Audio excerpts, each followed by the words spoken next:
Özlem Bey, oradan gördünüz mü? Gördük.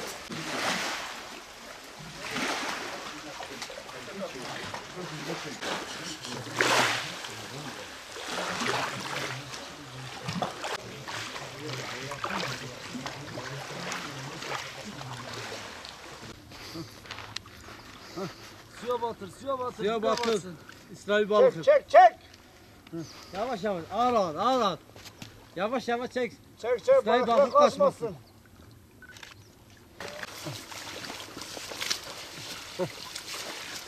Topla. Haydi Allah'a emanet olun. Sardık.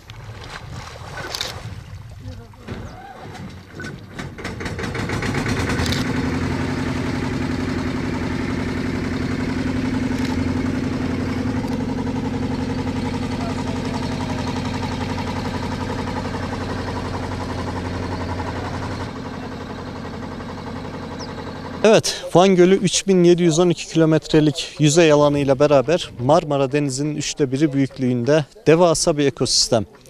Gölde yalnızca ekonomik öneme sahip tek tür olan inci kefali yaşıyor. İnci kefali Van Gölü'nün tuzlu ve sodalı sularında yaşamayı başarmış tek balık türü.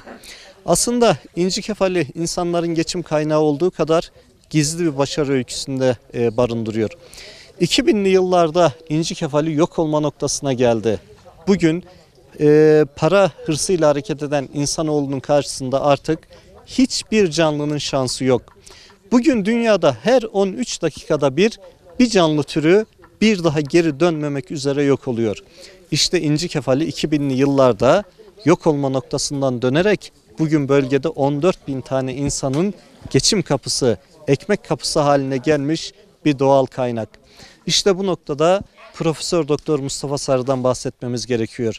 Çünkü 2000'li yıllarda inci kefalini yok olmaktan kurtararaktan bugün bölgedeki 14.000 tane insanın geçim kapısı haline getirmiş durumda. Bugün Van Gölü'nde yaklaşık 165 tane tekne var ve her bir teknede en az 5 kişi çalışıyor ve 5 kişi ailesine ekmek götürüyor. Bu rakamı, tekneyi yapanları, ağı satanı, balığı taşıyanı, balığı satanı düşündüğümüz zaman 14.000 tane insan ediyor. Yıllık ekonomiye 12 milyon dolarlık bir katkı sunuyor.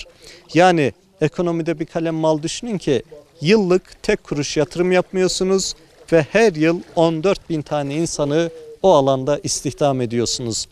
Bu rakamı çok daha yukarılara çekmemiz mümkün. 14.000 değil, bu gölden 25.000, 30.000 kişiye iş imkanı sağlamamız mümkün. En önemli şartımız şudur. Üreme dönemi geldiğinde, yani Nisan ve Temmuz aylarında gölde yaşayan inci kefalleri Van Gölü'ne dökülen derelere göç ettiğinde üreme dönemi kaçak avcılığı önlememiz, sıfıra indirgememiz lazım. Bu noktada Van İl Jandarma Komutanlığı olsun, Bitlis İl Jandarma Komutanlığı olsun inanılmaz bir çaba ve gayret içerisindeler. Ve kaçak avcılık oranını çok minimum rakamlara indirdiğimizi söyleyebiliriz rahatlıkla.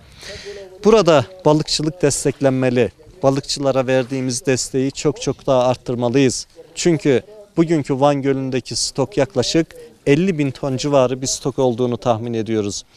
Yıllık 15.000 ton avlanabilir miktarımız var. Ve şu anda Van Gölü'nden yasal olarak avlanan miktar yıllık 10.000 ton. Yani 5.000 ton daha avlayabileceğimiz kotamız var. 5.000 ton da demek en az onlarca tekne demek. Bu teknede çalışan insanlar demektir. Dolayısıyla en büyük 2 tane şartımız var. Birisi üreme dönemindeki kaçak avcılığı önleyelim. Diğeri ise balıkçılara verdiğimiz teşviği, desteği arttıralım.